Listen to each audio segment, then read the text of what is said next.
He's hypnotizing them. Vinny, God damn it, why can't I remember his last name? Shorman, I believe it is. Yes, Vinny Shorman, that's it. And Vinny Shorman is also an excellent striking commentator. He does like a lot of kickboxing events and Muay Thai events.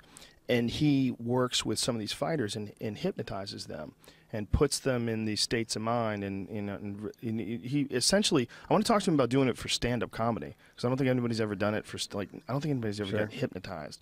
Like, especially where everything's going well.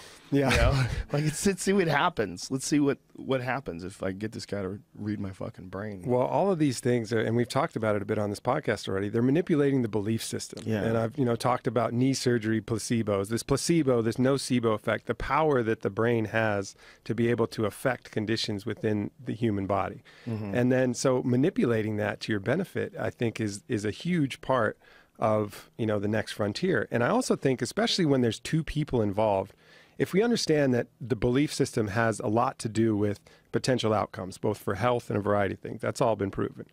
Belief has a huge amount of leverage on what you're capable of doing physically. So understanding that, then it would make sense that evolutionarily speaking, humans would be good belief detectors of each other, right? Because that would allow you to assess whether your opponent at a certain point or someone you were going to fight might be able to beat you, or a mate that you were going to be with was going to be good, or someone was going to be able to provide, or your friend was going to be, worthwhile. So detecting belief had to be a skill that we've developed. And I think we're very good at that. We know when someone inherently is confident or whether they're cocky and insecure, hiding something. So our belief detection is really good.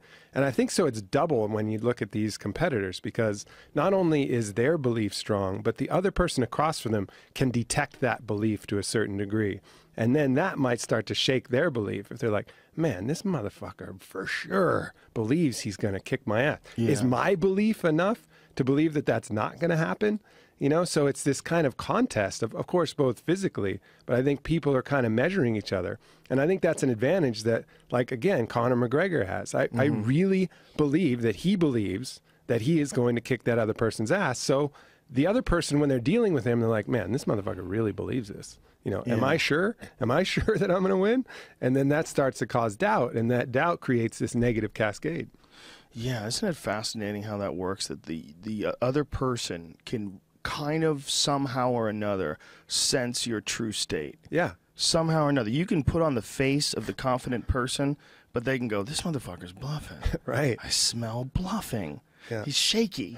There's something going on. Yeah. I feel that with audiences.